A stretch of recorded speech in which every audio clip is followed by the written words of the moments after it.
Hello everyone, I am Tessellating Hexagons, and here I am on the home straight, just 4 more song reviews to go, and it's only, 2-3 weeks before the contest? Oh my god, I'm so far behind! But today it is the time for me to talk about Portugal and their song for Eurovision 2022 as part of my frantic mad dash to catch up and talk about everyone before it's too late! So, yes, Portugal is a country that exists. It's in Europe, unsurprisingly. They'll be represented this year by Ms. Mariana Brito da Cruz Forjaseca, otherwise known as It's Me, MARO, and I don't say that to be mean, I say that because that's her Twitter handle, so she's very much aware of the humour that can be had in a light-hearted and gentle sort of way. So yes, her stage name is MARO, and her song is called Saudade, Saudade. I may not be pronouncing that 100% perfectly, because, well, the song is in English and Portuguese, as the name would suggest, and it's at this point that I would translate what the title means, but saudade is a word that Portugal is very proud of, that almost no other language on Earth really has a direct translation for it. The only real sort of comparable example is hiraeth in Welsh, which I might be saying that wrong as well, but it's kind of a nostalgic longing, sort of, like, it's really difficult to put into words other than saudade, and as she says in the song, there's nothing more that she can say that says it in a better way. Music by Mariana Seca, so MARO, and John Blanda, and lyrics by MARO as well. So this is another song this year where there is a very small team involved, and part of that team is the person performing it. So if the other songs that fit that description this year are anything to go by, this ought to be interesting.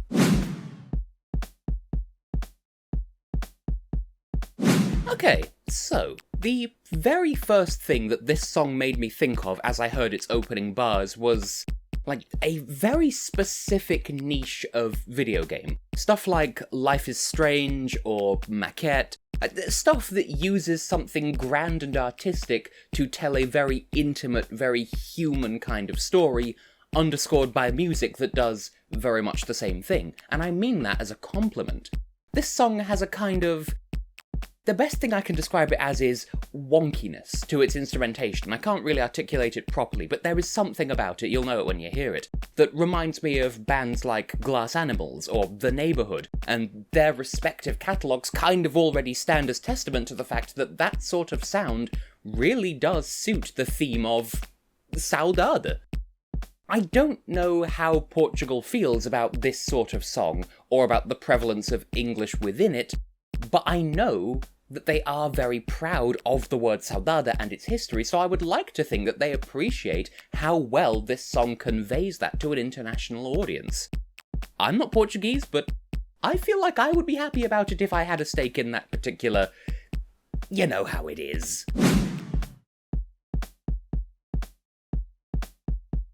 So, yeah, generally speaking, I would describe this song as accessible.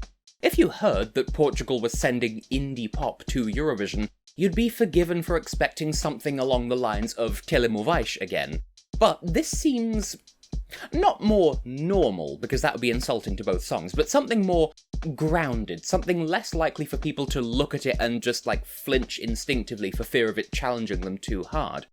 What really stands out to me, though, is that, as I keep saying, it takes the word saudade, which, as I've said, Portugal, very fond of it, very proud of it, and I'm not criticising them for that, but they've taken that word, and this song basically explains that word in song form.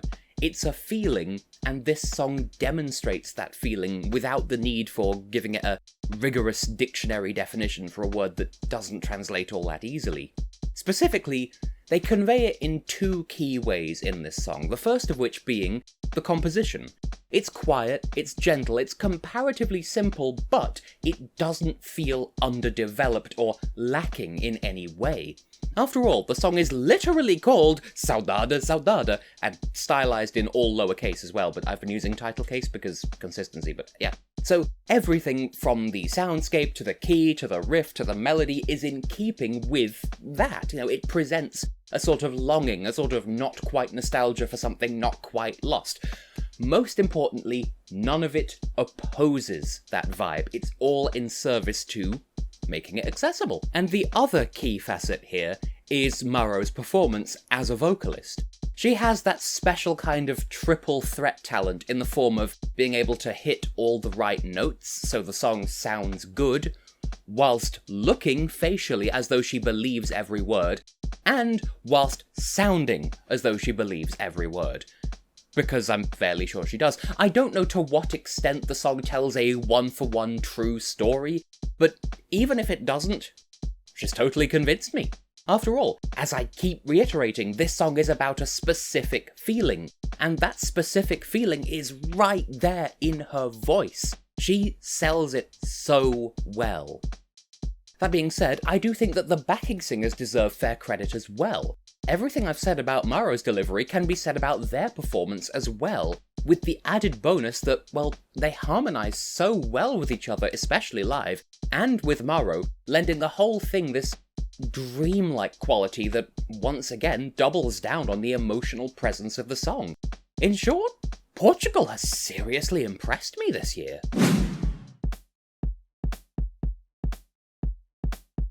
Still, though, to be fair, this sort of thing isn't going to appeal to everyone, and that's fine.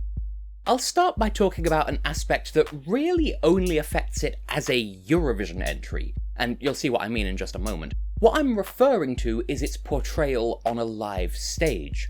True, the Black Mamba showed us last year that Portugal is not to be underestimated in this department, but nevertheless, the song has a long intro and a long ending which may prove difficult to work around, and as it is, the staging at Festival da Canção had kind of a group therapy kind of vibe to it, so I think it's as understated as the song itself, in a good way, and overdoing it would be detrimental to everything about what the song's going for, but some people may see it and find it to be too casual or too lackluster. I can see where those people are coming from as well, even though I don't personally agree. Moving away from the song's physical presence, though, there is also its sound. This is a quiet, emotional song, so, as you might expect, the composition is delicate and uncomplicated to match that. The downside to that is some people may find it to be understimulating, especially bearing in mind that this is another song this year where there's really only one mode to it, rather than a sense of progression or, an upward swing, a downward swing, anything like that. To simplify, the song has the main melodic riff and the main melodic riff with percussion, and that's kind of it. I think it works, but not everyone will, and that's okay. Similarly, but on a more granular level, the refrain itself is, well, repetitive in the most literal sense. Again, not the only song this year to do that, but still, it might be underwhelming or perhaps even irritating for some people, especially considering the level of thought that's present in literally every other aspect of the song.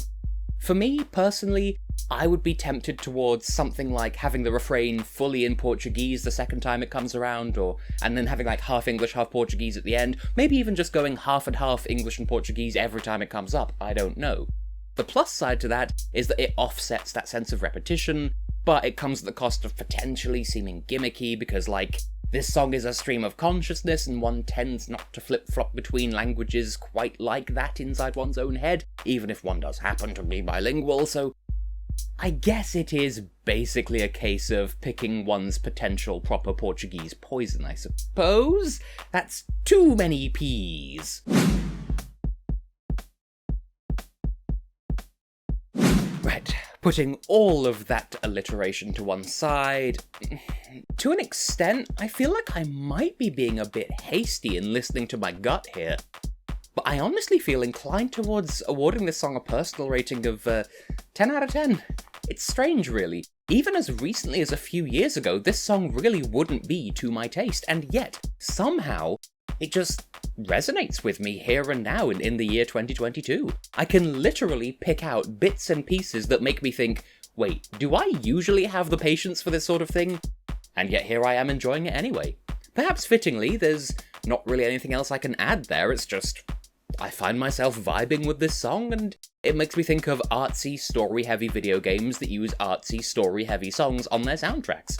To reiterate, I'm praising the song in saying that. I like those sorts of games, and what else can I say other than I like this song? As for thinking as a juror, well, lyrics-wise, this is tricky. I'm going to say 1 out of 2, but listen to what I have to say here, because there's more to it than just 1 out of 2, because this is kind of a high 1, low 2, would-be 1.5 situation, because the words themselves, as far as I can tell, they're not anything super noteworthy, and the refrain is heavily repetitive, but in the main, it sort of works to convey the song's intended story, so I think it works, but there's technical parts that you could pull it up on, and then sort of, to counter that, music-wise, 2 out of 2, but again, this is low 2, high 1, would be 1.5, so really my thoughts here is, as long as music and lyrics adds up to 3 out of 4 altogether here, that's basically where my head is at, because again, music, just like the lyrics, atmospheric, highly effective, it just might lose some people because of its singular, quote-unquote,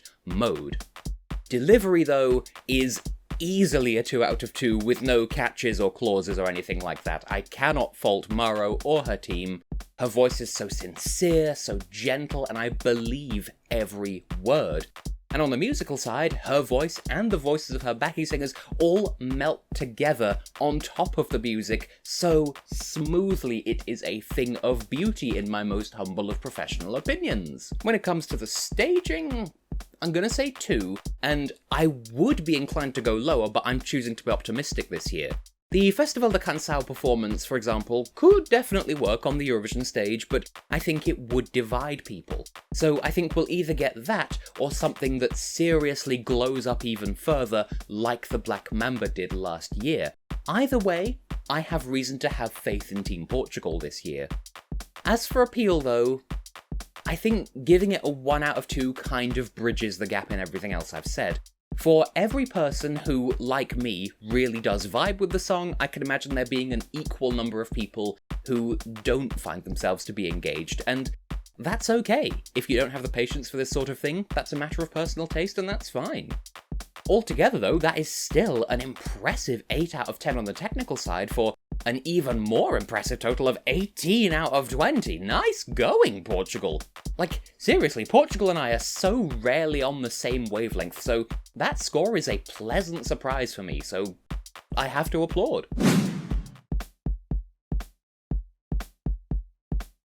Now, the bigger picture. On a micro level, I'd give Portugal the blue arrow because it's another year of Festival de Canção, with little to distinguish it from any other year, but it still works, but as you can probably infer from the fact that the arrow kind of hasn't appeared on screen yet, I'm actually going to give it the green arrow instead. Taking into account last year in addition to this year and looking at sort of the graph of potential future prospects that projects for us, I think Portugal is steadily becoming more and more of a consistent presence in the Eurovision consciousness, because they've got quite the knack for good staging, to the point that they completely reversed their fortunes at the contest last year. Literally, they played an Uno reverse card based on their betting odds, and they did so heavily that I feel like it's completely impossible to definitively write a Portuguese song off at all for at least the next couple of years, just on the grounds of, wow, they might pull a Black Mamba and blow us away on the night, no matter what the first impressions may otherwise have been. So, yeah, I am optimistic here. That said, will it pull a Black Mamba and bring Portugal into the final? I'm really not sure, for precisely the reason that I just gave.